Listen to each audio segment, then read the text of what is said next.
Boa noite a todos. Sejam todos bem-vindos ao quarto dia do ciclo de palestras do Complexo Hospitalar Santa Casa, com apoio de Santa Casa Saúde. Nosso complexo, as nossas palestras, tem como tema Viva Bem, Viva Melhor. E hoje o tema da noite acho que vai esclarecer muito nesse sentido, de viver bem e viver melhor.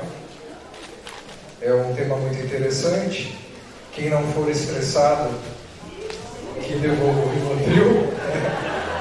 Eu não sei se tenho condições, vou verificar hoje. Quem vai nos apresentar, o palestrante dessa noite, que vai explanar sobre o assunto, é o Dr. Miguel Herrera. Ele é médico do Grupo Clínico da Santa Casa, é especialista em acupuntura e ortopedia e também é pastor batista. Dr. Miguel, fique à vontade, a plateia do senhor, o palco do senhor. Boa noite. Acho que a primeira coisa que eu devo fazer é apresentar adequadamente. Eu deveria dizer assim: boa noite, meu nome é Miguel, eu sou muito estressado. Isso é típico das reuniões dos alcoólicos anônimos, e eu não estou tendo aqui nenhum desrespeito com os alcoólicos anônimos. Na verdade, o que eu estou querendo dizer é que eu considero o estresse uma espécie de vício. E é uma espécie de vício porque eu estou bonzinho hoje. Porque, na verdade, o jeito estressado de ser é uma maneira de ser que a gente cultiva. E que, como no alcoolismo, é uma coisa que precisa estar sob controle. Porque o fato de eu estar num determinado momento melhorzinho não quer dizer que eu não seja estressado. É mais ou menos aquele cuidado que o alcoólatra tem que tomar com a sua própria saúde. Ele sabe que um gole é um tombo, que daquele gole ele não fica naquele gole. E da mesma forma, o estressado, se a gente para de prestar atenção, para de tomar conta da gente mesmo, da própria cabeça, vocês não fazem ideia do que a gente apronta.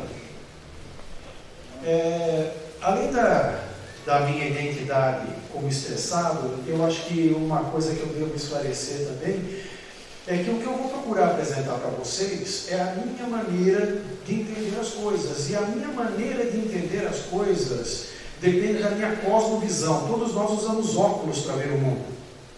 E a minha cosmovisão é uma cosmovisão cristã. Eu procuro viver, eu levo muito a sério a Bíblia, considero a Bíblia a palavra de Deus, considero ela a regra da minha vida. Então, muito do que eu vou falar para vocês está influenciado, aliás, tudo que eu vou falar está influenciado por isso, que é a minha maneira de entender as coisas. Eu não vou ficar aqui fazendo um sermão, eu não vou ficar lendo versículos aqui para vocês. Mas eu conheci um professor que dizia, adaptando aqui a nossa circunstância, o seguinte: se você tiver uma ideia de bom senso, pode olhar que já está na Bíblia. E se você for olhar na Bíblia e não achar, volta para ver se a sua ideia é mesmo de bom senso. Então, o que eu quero contar para vocês é, dentro até desse contexto, eu acho que todo mundo conhece, praticamente não tem quem não conheça, aquele Salmo 23 que começa: o Senhor é meu pastor, nada me faltará. Eu, uns tempos atrás, escrevi uma historinha que eu vou ler para vocês, tá bom? Essa historinha eu comecei a imaginar uma ovelha que fosse como eu. E normalmente o que acontece na vida pastoril? Na vida pastoril, há uma pessoa, um pastor, que cuida daquelas ovelhas e que cuida de todas as necessidades delas e cuida da segurança delas de uma tal forma que a ovelha vive ali numa boa, estou aqui só para ali, vivendo a vidinha de ovelha dela. Mas então era uma vez um rebanho e todas as manhãs o pastor abria a porta do aprisco e chamava as suas ovelhas, que conheciam a sua voz e tranquilamente o seguiam. Com amor e cuidado ele as levava por caminhos seguros, a locais de pastos bem verdes e águas fresquinhas. Não precisavam se preocupar com o caminho, era só ouvir e seguir a voz do pastor. Em locais perigosos, Não precisavam ter medo, pois o pastor jamais as abandonaria. E sempre tinha tudo sob o seu controle. Aliás, elas já tinham visto mais de uma vez ele livrar alguma delas da boca de algum lobo. Viviam tranquilas. Os problemas eram todos do pastor e elas só precisavam se concentrar em andar com ele e usufruir dos seus cuidados. Mas nem todas viviam assim. Uma delas perdia o sono de madrugada.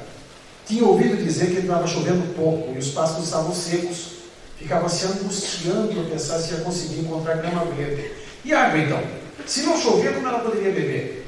Acordava diariamente mal-humorada, seguia com as outras, mas queixava-se de não conhecer aquele caminho que o pastor havia escolhido.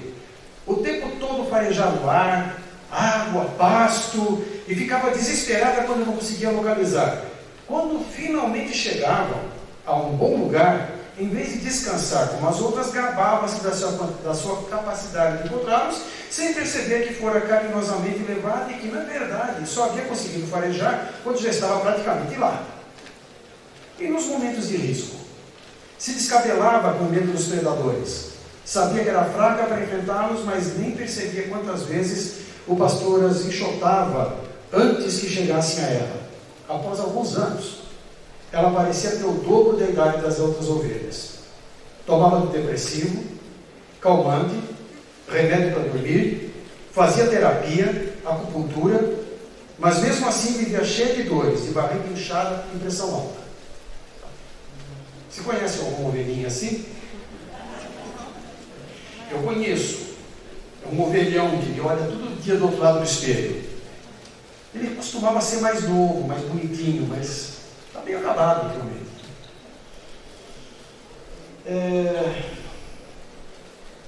Será que o estresse é sempre ruim?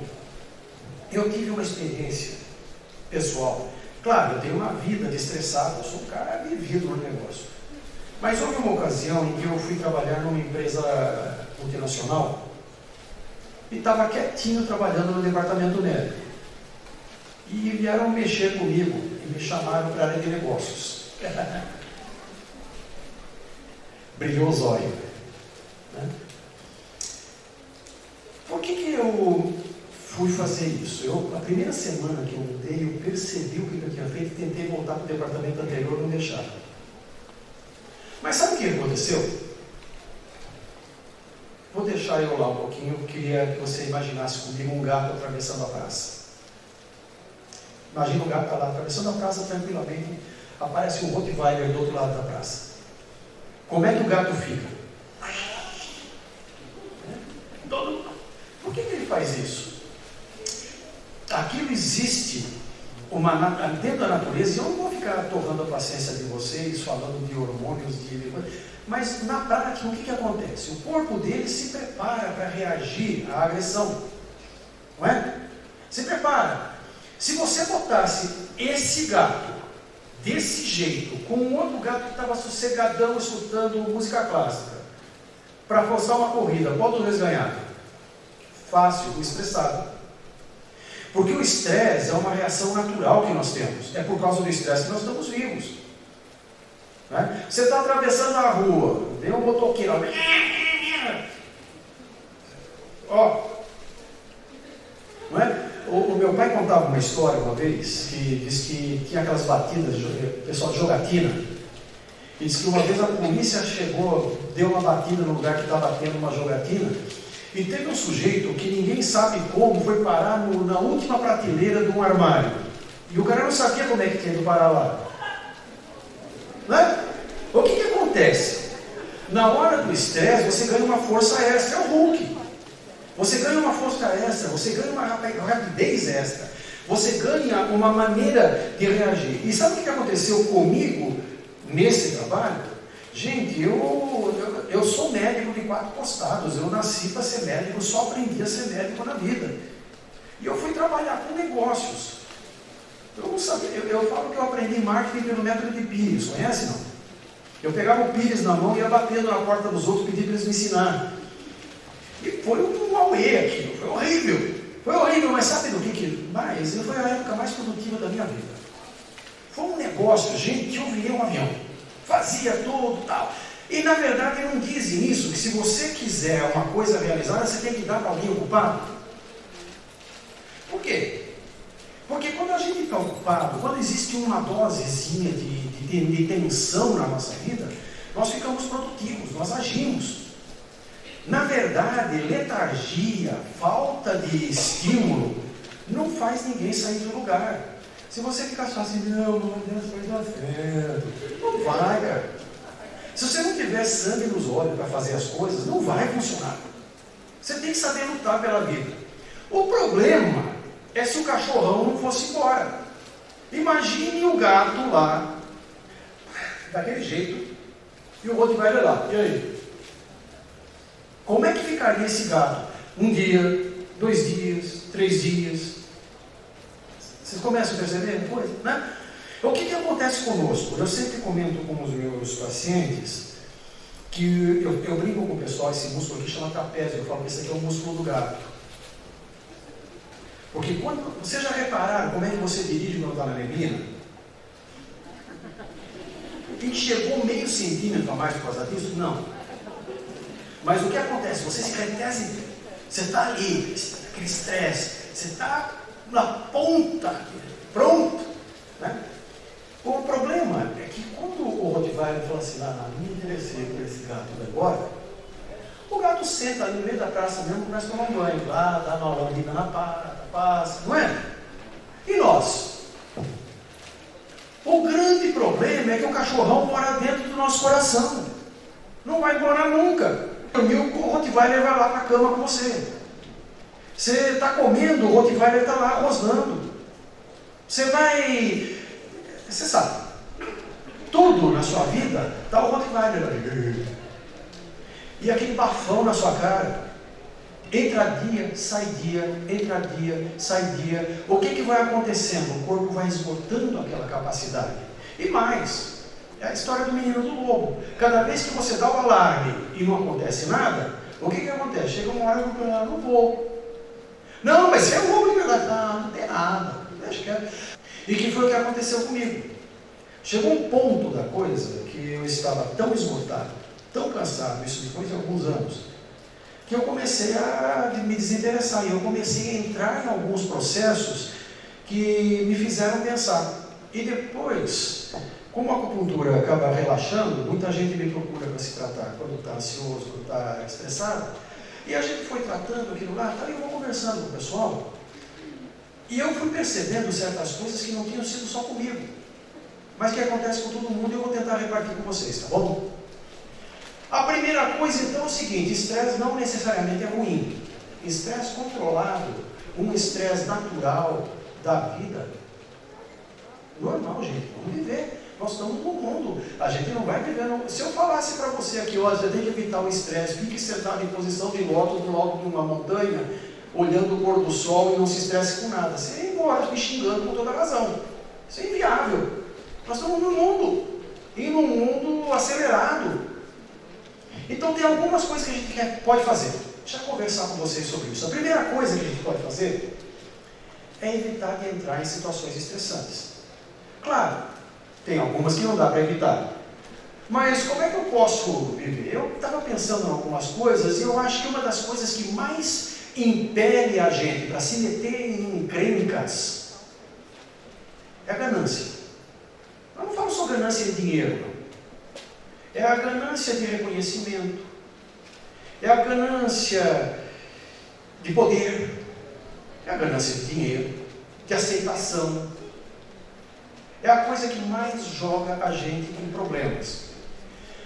E eu tentei alinhavar algumas coisas, evidentemente que não dá para esgotar o assunto, mas eu pensei em algumas coisas. Por exemplo, sabe uma coisa altamente estressante? Dívida. É ou não é? Como é que a gente não entra em dívida? Uma vez, num evento, eu encontrei com um colega da mesma época que eu, e ele chegou para mim: Miguel, estou preocupado com você, porque eu sei que esse emprego que você trabalha, você deve ganhar no máximo tanto assim. E eu ganho 5 vezes mais que isso, e tem vezes que não dá. E sabe o que eu respondi? Falar, mas eu achei o segredo, eu vivo dentro do meu orçamento. Simples assim. Porque sabe quanto dinheiro é suficiente? Nenhum. Nunca é suficiente. O que a gente tem que fazer? Não ande pela cabeça dos outros, né? Quem anda pela cabeça dos outros é piolho. Não é? Não ande pela cabeça dos outros. Não decida o carro que você tem que ter com base na garagem do vizinho.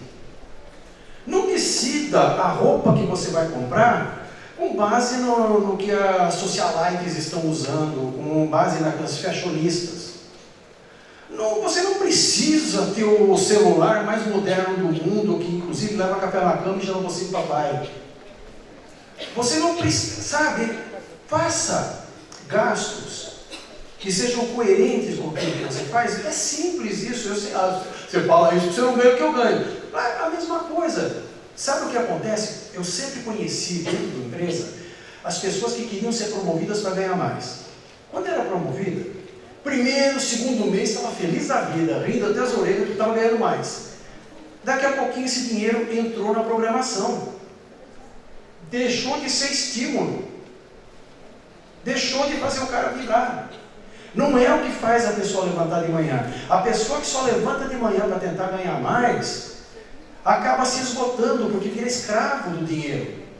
Eu, graças a Deus, cresci com a minha mãe me ensinando que o dinheiro é um ótimo empregado, mas um péssimo patrão. Tem um exercício que eu quero ensinar a vocês para não ficar estressados. Muito simples. Seguinte, a gente pega a cabeça e faz assim, para a esquerda, e depois para a direita, e daí a gente repete várias vezes, cada vez que quiserem que a gente faça alguma coisa que a gente não quer fazer. Muito bom exercício, gente. Sabe por quê? As pessoas são donas de virar um punheta em cima da mesa da gente. Quero só bem. Estou esperando aqui. É doido de colocar cobrança. E a gente, o cara mais chato, o cara que mais me perturba, e o cara que mais me cobra, chama Miguel Herrera, eu costumo colocar pressão sobre mim mesmo. Sabe por quê? Eu conheço pessoas que não conseguem dar conta de tudo que tem para fazer, porque as pessoas vivem pedindo para elas fazerem coisas e elas não conseguem dizer não, mas eu não sei dizer não. Sabe, você só não quer. Sabe o que é o problema? Quando a gente tem medo de não ser aceito, a gente quer agradar as pessoas. E a gente se pela de medo de dizer um não, para que as pessoas não gostem mais, deixem de gostar da gente. Gente, a gente precisa aprender, isso se chama ser adultos. Saber escolher o que faz, saber escolher no que vai se meter, saber escolher no que vai entrar, no que você vai gastar suas energias. Há ocasiões em que é necessário falar, olha, vai me desculpar, mas eu não vou poder fazer isso. Como você sempre faz? Pois é, mas hoje eu não vou poder. É difícil? Viu gente? É difícil. É difícil principalmente quando é a primeira vez, depois você pega o gosto. E melhora muito, gente. Melhora muito. E a gente já vai aprendendo a controlar a agenda da gente. Outra coisa importante, dê valor ao que tem valor. Claro? Não, eu faço isso. Faz, O que tem valor de fato na sua vida? Quais são as prioridades? Aquilo que você realmente quer dar a vida por aquilo. Aquilo tem valor. E o que você faz com aquelas coisas que têm valor atribuído por mídia, por pessoas, por cobranças, por expectativas que constroem em cima de você? Você percebe? A gente acaba tendo que valorizar coisas que não têm um valor real. E quando a gente valoriza coisas que não têm um valor real, a gente gasta uma energia que não está fácil hoje em dia. Uma boa aqui. Não pense de você mesmo nem de mais e nem de menos. Outra coisa muito estressante. Quando a gente acha, na verdade eu tenho que confessar que foi uma das coisas que aconteceu comigo lá quando eu aceitei aquela posição. Põe aqui, é comigo. Eu sou mais eu. Deixa comigo, eu sei fazer melhor que vocês todos aqui. E foi daí, tinha que fazer. Pior que até que deu certo, mas aqui penso. Como é que a gente faz quando a gente pensa demais a gente mesmo? Eu vou explicar de uma maneira bem simples. A última vez, eu juro que foi a última vez que eu entrei dentro de uma quadra de futebol de salão, eu já estava mais ou menos nessa fase da vida, e daí, agora eu sou um cara safo, esperto, né? Eu não vou ficar gastando energia à toa. Então soltaram uma bola para mim aqui na lateral, e o sujeito veio, um jovem ali, parecia uma locomotiva, veio na minha direção, eu só puxei a bola de volta, de lado, e o sujeito passou reto. Falei, agora eu vou encher o pé no gol. Enchi o pé no gol. A bola saiu assim. O que acontece? Quando a gente pensa demais na gente mesmo, a gente se mete a fazer coisas que a gente não dá conta. Né? A gente tem que aprender. Eu tenho uma esposa que me ajuda muito a brecar um pouquinho lá, menos. Porque com frequência eu esqueço que a minha energia não é a mesma que foi há uns anos.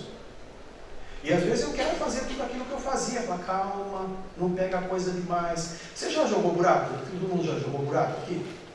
Né? Já jogou? Sabe quando você está com assim, umas 5 canastas quase fechando e ninguém joga a carta que você quer? Você vai segurando aquele monte de carta na mão. Você já teve cãibra na mão de tanta canasta? Pois é. E a gente vai enchendo a mão de coisas. E, gente, não sei se vocês já perceberam, talvez tenha alguns outros jovens como eu aqui. Eu não tenho mais 18 anos, eu sei que eu aparento, mas eu não tenho. Não sei se é que vocês viram.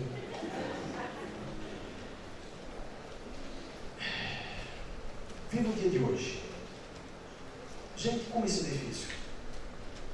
Estava conversando com alguém agora há pouco.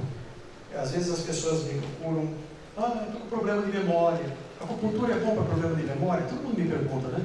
Aliás, a melhor que eu já escutei sobre essa de memória foi um paciente que eu estava conversando outro dia. Falei, o senhor tem algum problema de memória? Ele me respondeu que eu me lembro, não. Fenomenal. Geralmente, pessoas que têm problema de memória, sabe o que é o problema? É simples. Você está aqui, o seu corpo, mas a sua cabeça já está lá na frente. Eu cheguei na cozinha, eu não lembro o que eu vim fazer. Mas é claro, o seu corpo estava na cozinha, irmão. Você estava lá na rua, dirigindo. Já aconteceu com você de estar dirigindo e de repente fala, mas como é que eu já estou aqui se eu não passei lá no outro lugar? Sabe por quê? Você não estava lá na caixa prego, você não estava ouvindo nada, você não estava vendo nada. Daí depois bate carro, faz besteira, fica estressado, não sabe por quê. Ele não quer devolver o Rivotril. Bom, tem um monte de coisas, eu poderia falar o resto da noite, mas acho que vocês não iam gostar. Agora, vamos imaginar o seguinte. Não tem jeito. A vida botou você numa situação estressante. E agora? Porque às vezes a gente não escolhe. Às vezes é uma doença grave na família. Às vezes é uma doença grave na gente. É um desemprego. Como é que eu faço para lidar com essas coisas estressantes? Agora, época de crise, isso dá uma fábrica de estresse. Não somos nós, eu não fiz nada. Nós estamos todos sofrendo a situação do país por coisa que outros fizeram.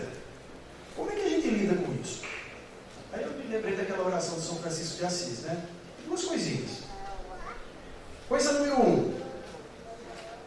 Tem que saber ver o que dá para mudar.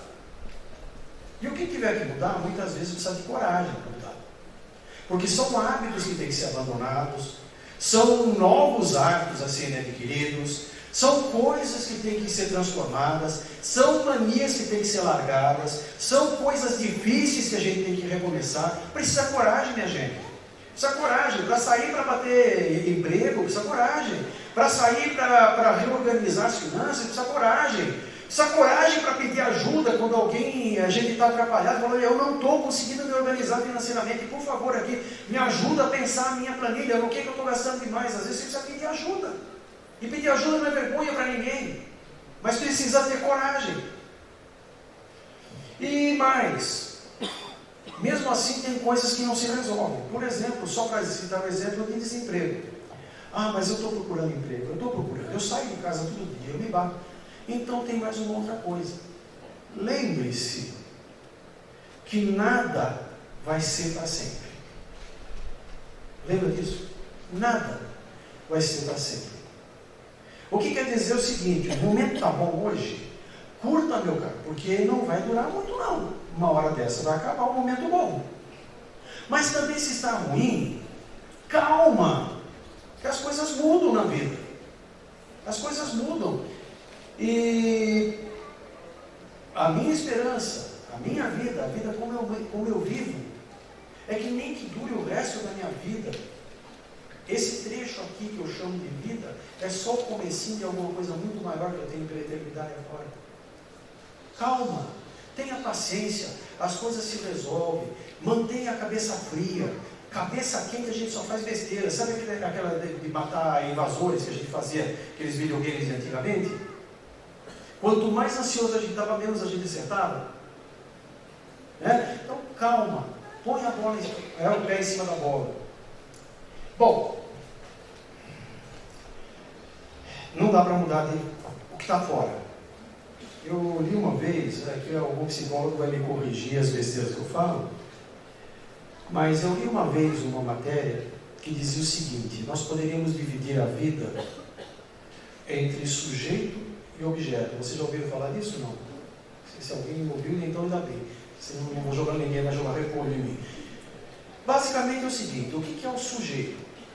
Eu, o que está para dentro de mim, aquilo que eu sou.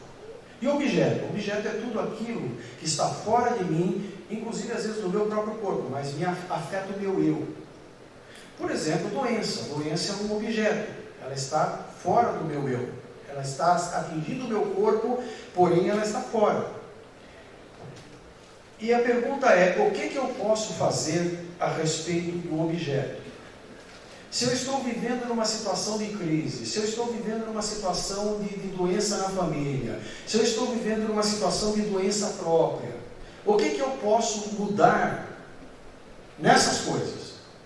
Praticamente nada, ou muito pouco. Eu posso até tentar evitar, como eu tentei falar para vocês, mas o que eu posso fazer a respeito de mudar aquilo que eu quero, mudar aquilo que eu gostaria que fosse, mudar aquilo que está me incomodando, é muito difícil.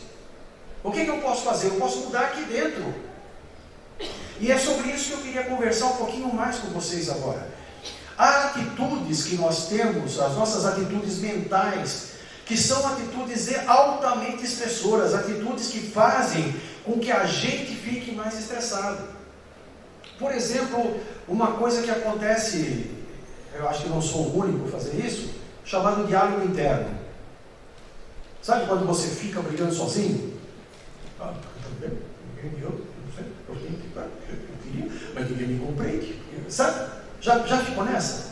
Já entrou nessa? Só eu dentro. Sabe?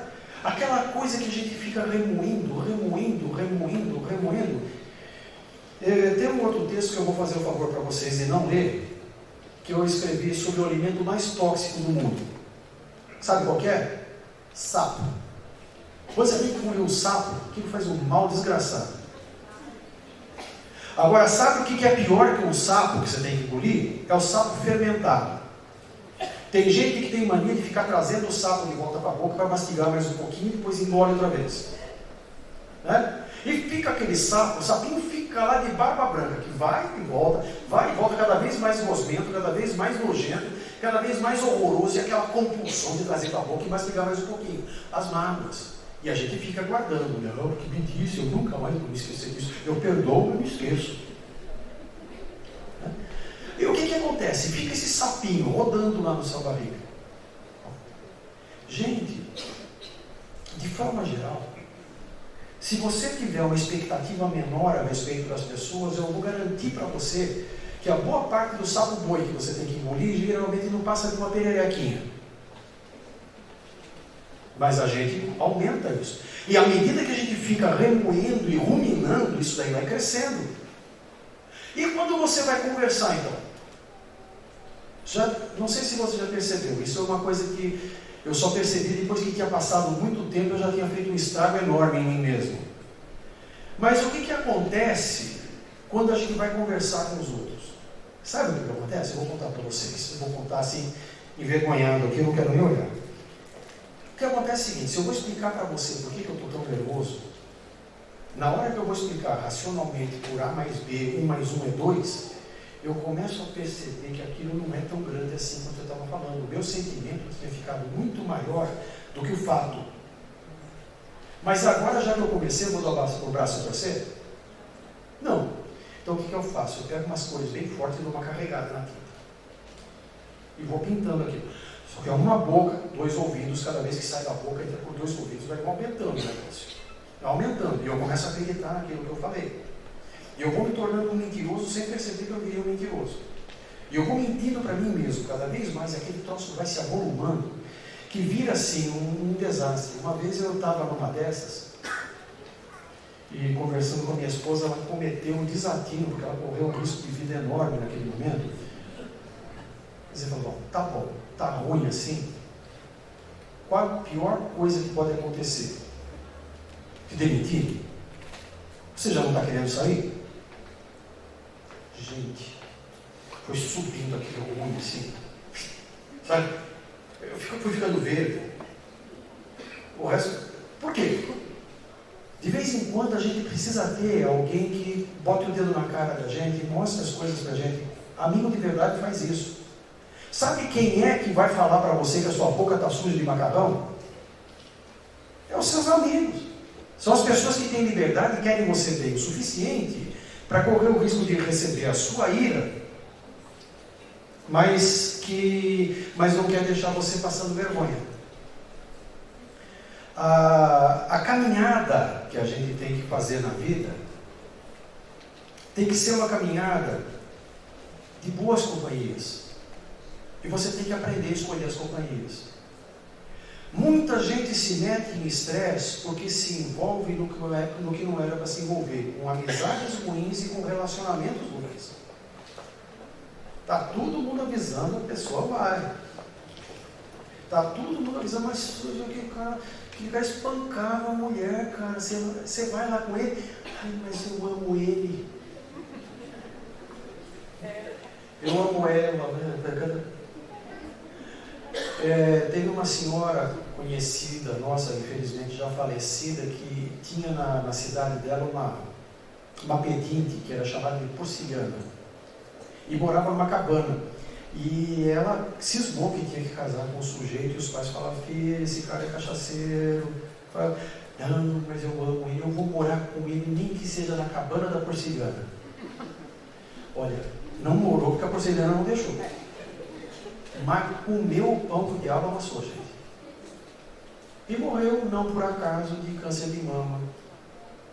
Porque mágoa acaba muitas vezes virando, né, se manifestando no câncer. Toma cuidado com quem você conversa.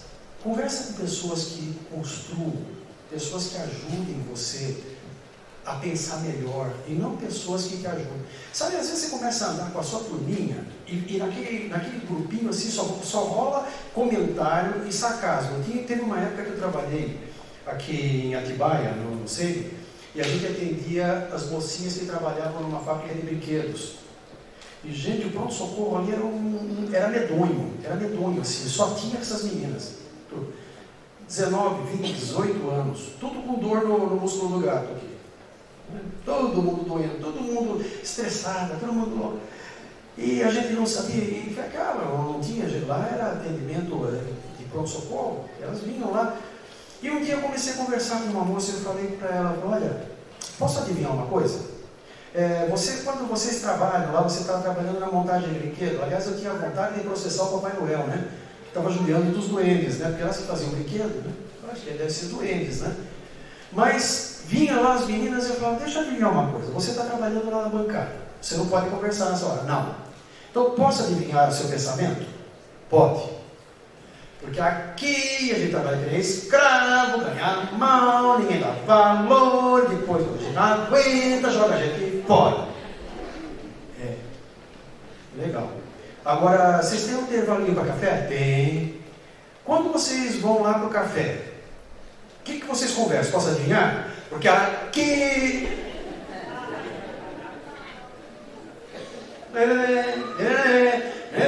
O que está acontecendo com isso dentro de você? Vocês perceberam? Existe um fator estressor, mas existe um jeito tonto, para dizer o mínimo, de lidar com a coisa, mas só que é tonto, mas eu faço, você faz. E a gente precisa desarmar essa bomba antes que ela estoure. E daí vira mau humor, sarcasmo, né? Nossa, gente, eu tinha uma turminha, quando eu trabalhava no laboratório, um mais inteligente que o outro, só que tudo usado para o mal. Era só aquelas piadinhas sarcásticas, assim, só aquele azedume, né? E que morria de rir porque parecia hiena, comendo carniça e dando risada, né? Mas era aquela coisa. Toma cuidado com isso, toma cuidado com as companhias, toma cuidado com as conversas, toma cuidado com o que você vive. E uma coisa, aprenda a viver de uma maneira menos ruim. Tem jeitos menos ruins de viver. Aprenda a murmuração, esse queixume. Gente, acredite em mim, você vai se ouvir murmurando e você vai acreditar e vai aumentar.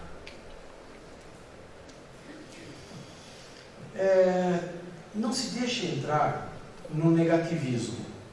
Às vezes a gente entra num processo porque nada mais adianta. Aí é aquela hora que o Rottweiler não vai embora e você já entregou os pontos. Não adianta mais. Porque agora? Ai de mim. Ui. E você fica nessa e não toma uma atitude. Está ruim? É trabalho? Procura outro. Procura. Estuda. Não, mas aqui não dá. Então estuda, vai atrás. Tenha paciência de esperar e vá atrás até você conseguir outra coisa. Não fique parado fisicamente. Gente, o exercício físico é fantástico para melhorar estresse. Exercício físico é fantástico para descarregar a tensão. Faça esporte. Agora também não vai virar daquele tarado que faz esporte 24 horas por dia e vai dizer que foi eu que mandei.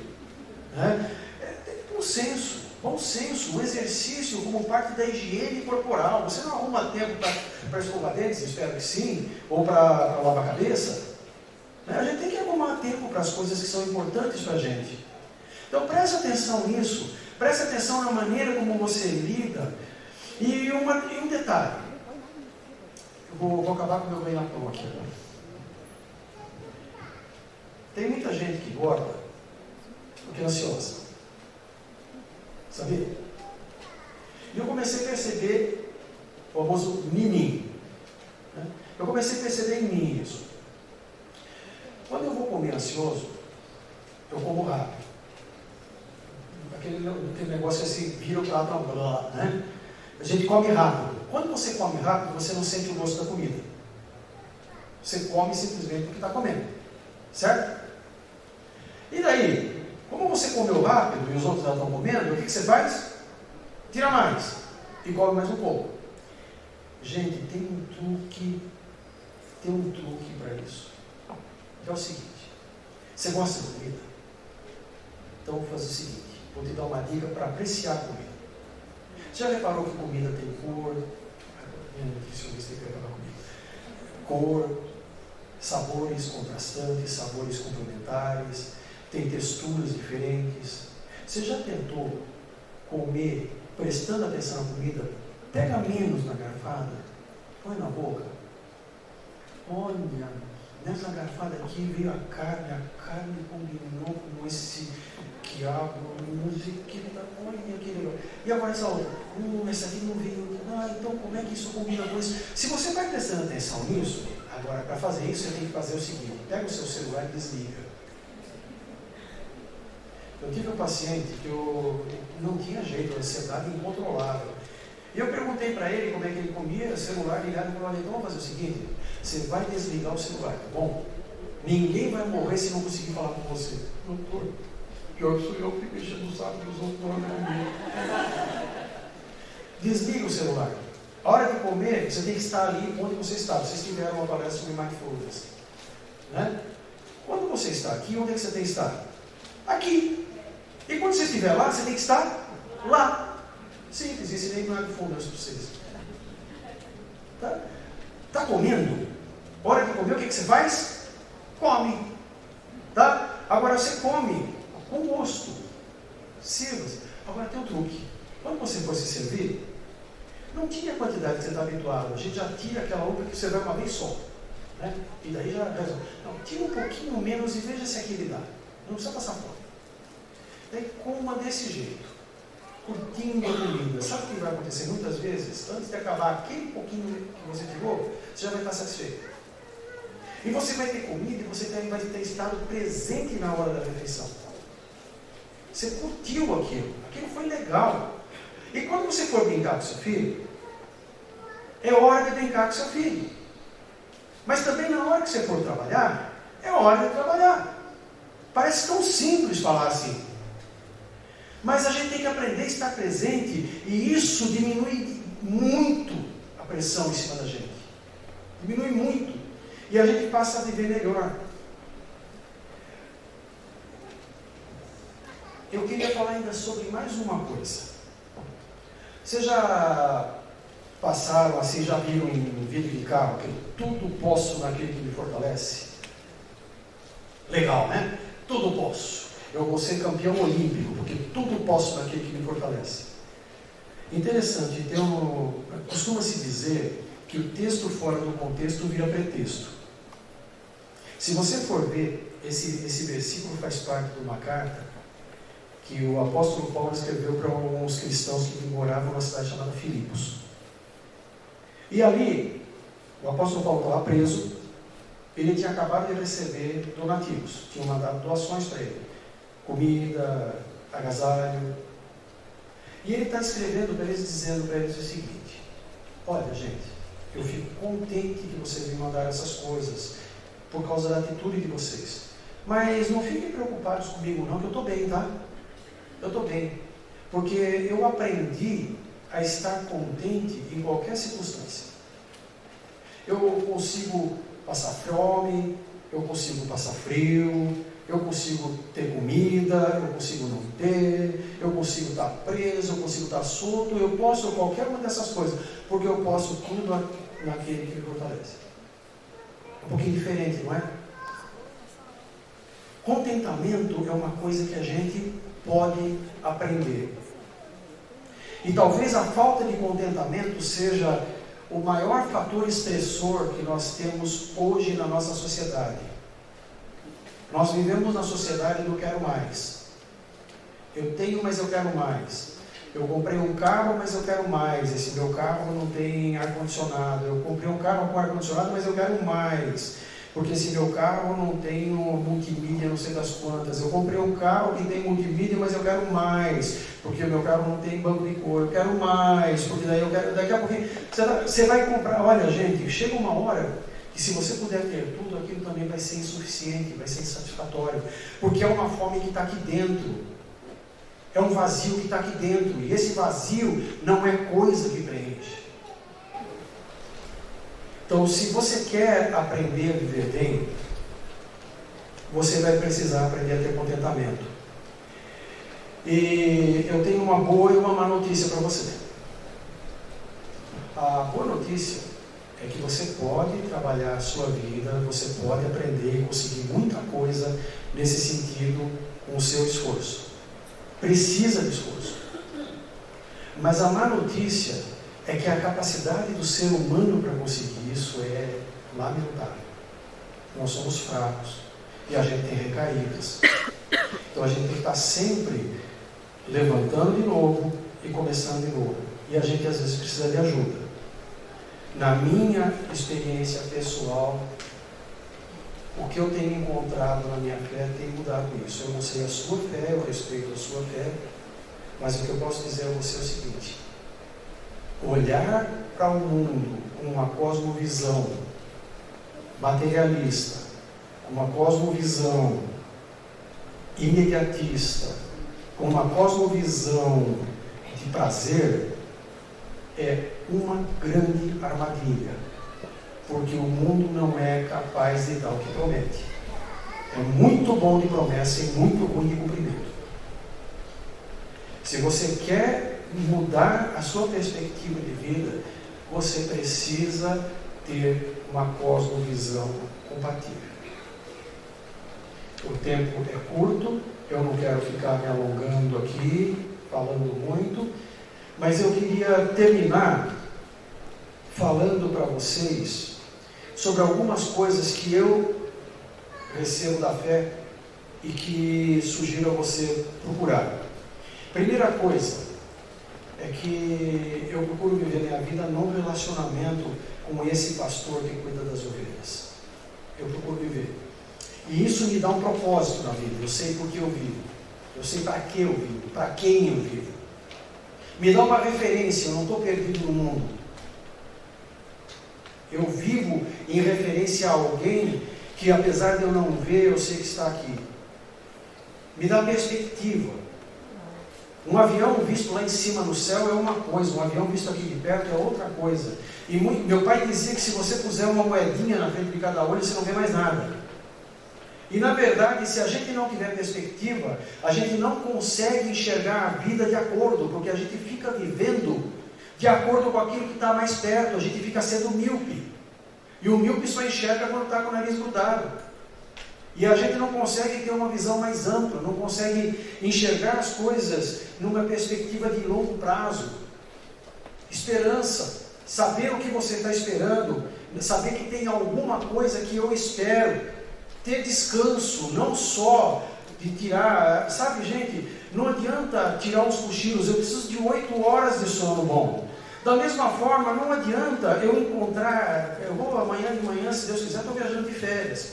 Mas isso não resolve se eu não tiver um descanso muito maior e muito mais extenso e muito mais profundo. Alguém em quem eu possa descansar. Eu queria só terminar lendo uma frasezinha e depois eu queria contar para vocês umas recomendações que eu anotei aqui para vocês. As pessoas mais felizes não têm o melhor de tudo. Elas apenas fazem o melhor com tudo que têm. Eu acho que talvez seja uma boa receita para lidar com estresse. Uns tempos atrás apareceu no Facebook um filminho do menininho que não sabia nem falar direito. Falava tudo erradinho, mas ele falou sobre 8 coisas para você ser feliz. E é um molequinho, eu não sei nem se ele entendeu o que ele falou, mas algumas coisas interessantes. Primeiro, aceite a vida como ela é. A única coisa que nós podemos mudar é o jeito como nós reagimos às circunstâncias. Segunda coisa, viva o presente. Não deixe a parte boa da vida para depois. Não fique vivendo o que você não tem, né? Terceiro, relaxa. Aprenda a relaxar, gente. Aliás, uma coisa, aprenda a não torrar sua própria paciência. Porque muitas vezes eu percebo que quem torra mais a minha paciência sou eu. Cobrando de mim coisas que são injustas. Colocando em mim pressões que não faz sentido. Quarto, descomplique. Gente, não seja complicado. Tem gente que é complicado, nada tá bom nunca. Nada, é sempre insuficiente e cheio de ninguém. Vamos descomplicar a vida, a gente descomplicando a vida fica tão mais fácil. Não exagere os seus problemas. Boa, essa é. Carapuça aí, até me adorei assim. Pratique a paciência, não adianta sofrer antecipadamente. Eu sempre falo uma coisa, gente. A preocupação é se ocupar antes, né, com alguma coisa que só vai ser depois. E pensa uma coisa. Uma vez eu estava conversando com um senhor no comércio aqui, no centro de Bragança, e um senhor já idoso, ele falou: olha, meus filhos insistem comigo que eu tenha celular, e eu não quero celular. Eu fiquei admirado, né? Hoje em dia, uma pessoa que não quer celular. Daí eles falam para mim assim: mas pai, e se morre alguém, como é que nós vamos avisar o senhor? Daí eu falei para eles: se morrer alguém, até vocês me acharem, eu chorei um pouco menos do que vocês. Sabe, quando a gente se preocupa com as coisas, o que acontece? As coisas podem ser ou não ser. O ser é o exercício mais besta que existe, né? Se for, se não for, e se isso, e se aquilo. Vocês já repararam quanto a gente sofre por causa do ser? Agora, não. E se essa berebinha que eu tenho aqui que apareceu em mim for câncer? Bom, se for, Quando é que você vai ficar sabendo? Ah, só quando eu ver o resultado. Tá, e por que você já está chorando agora? Você já está, desde agora, roendo unhas, arrancando cabelo, pensando, e se for? Daí não é, você vai, como é que você reimplanta o cabelo que você arrancou? E se for?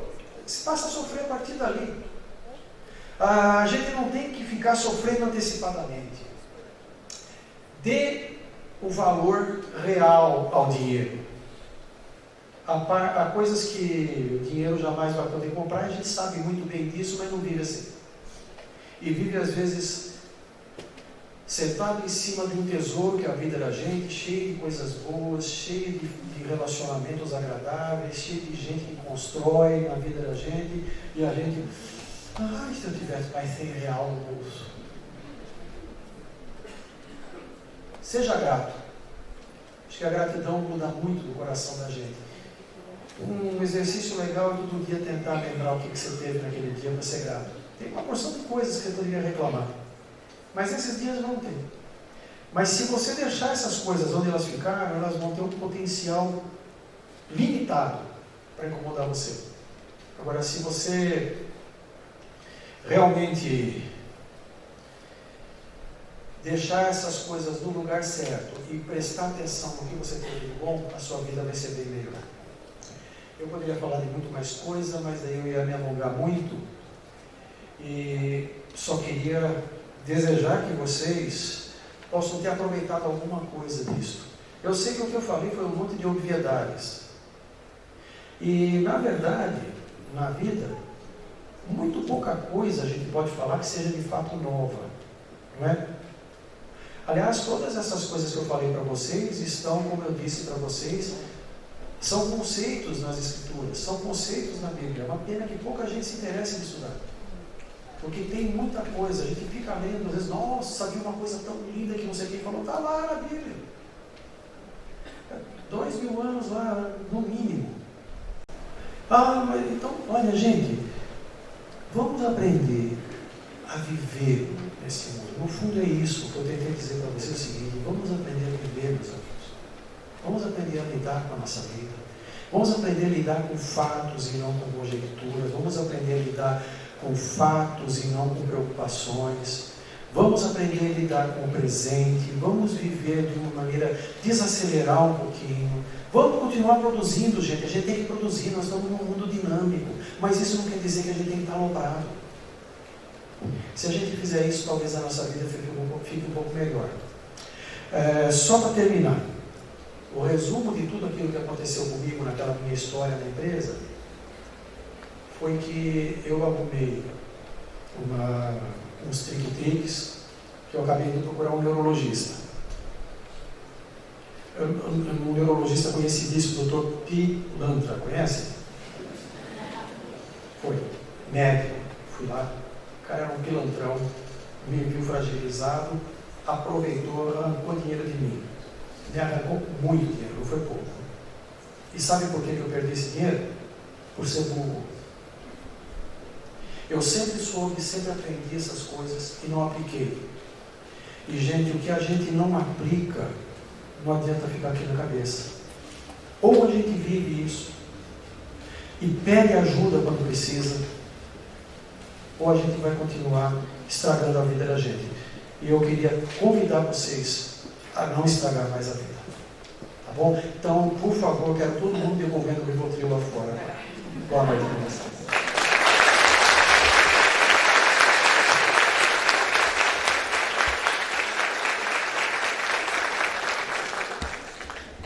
Queremos agradecer a presença do senhor, as palavras. Eu pessoalmente vou lhe devolver meu Rivotril.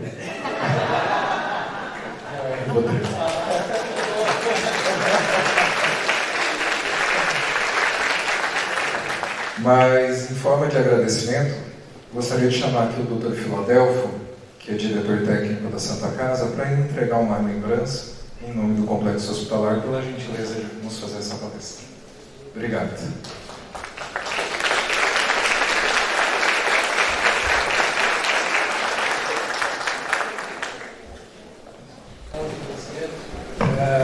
Miguel, além de parceiro nosso, né? Santa Casa 7. De compartilhados de vida, juntos, de 1971. 1981. Amigos. Na verdade, a gente entrava na faculdade de fralda, né?